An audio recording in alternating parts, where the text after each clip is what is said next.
Hi everyone. DNA. What is your DNA? Did you ever consider what is composed in your DNA? Well, I got a chance to do that when I was in high school. I went to a science center and I was able to look at my DNA and compose and understand what it is composed of, what's the structure of it. And it was a lot of fun. I was actually very looking forward to it, and I still remember this day.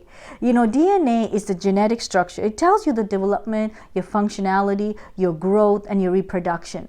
These are important things that people, the doctors and scientists use to find out what are you carrying, what are your disease or sickness or good traits, bad traits you might be having. There's the recessive and dominant genes that they talk about to figure out if there's anything that you need to be aware of.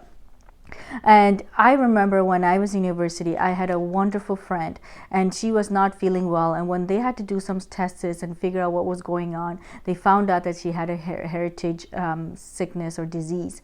And one of the key things that they did is they did lots of tests on the families and the siblings just to make sure, is anyone else carrying that?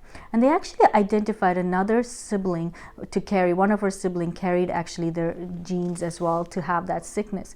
Then the doctors were able to quickly action and give him proper medication so that he is able to take good protocol. Now they're not able to eliminate all of the sickness out, but they're able to at least give some kind of medication to their knowledge that will help him have a better quality of life. This is what the doctors did to help with the information that they had on DNA. In the flesh, there's a lot of things that we have discovered in time, scientists have discovered in time, that can help you with that. There's another type of DNA that I want to talk to you about. It's your spiritual DNA. A DNA that is not composed of blood, but is composed of godliness.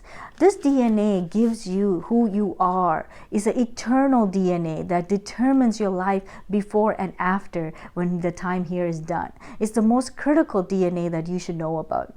This is one of the main reasons Jesus came.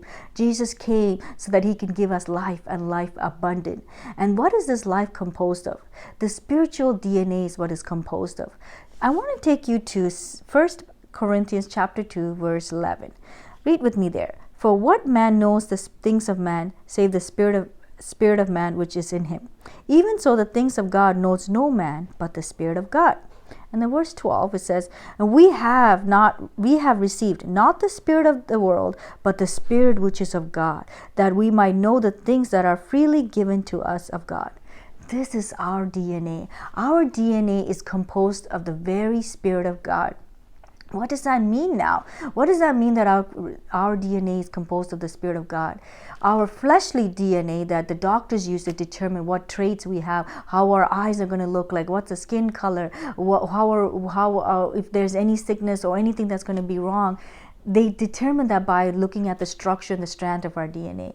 The same way, if you look at the structure and the strand of your DNA in the Word, you'll be able to find out that you are blessed beyond measure. You have all things that pertain to life and godliness.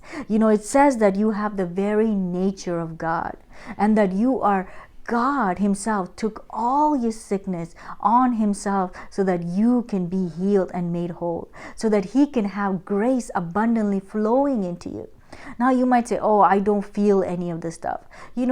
DNA, even when the science says you have something that you don't know, it's not something to feel, but you acknowledge it.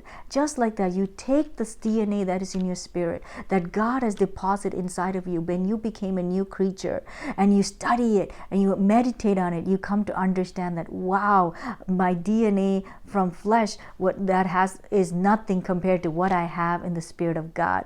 And that would excite you. I encourage you today to go into 2 Corinthians even chapter 5 verse 17. Take a look at that you are a new creature. Old things have passed away, all things have become new. What is that new thing he has put in you? He has put in you his very Spirit inside of you.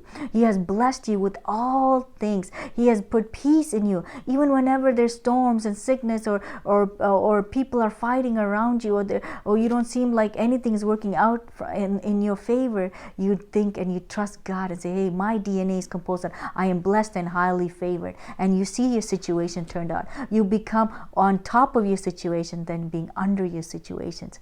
I trust that this blessed you. And you know what? I encourage you also to join our Bible study on Saturday. Harry's doing a great job of explaining what our supernatural authority is. And it will transform your understanding of who you are and just change how you do your everyday life so much better. We have it on Saturday at 3 o'clock. I encourage you greatly to come join us and be blessed. We love you and have a great day.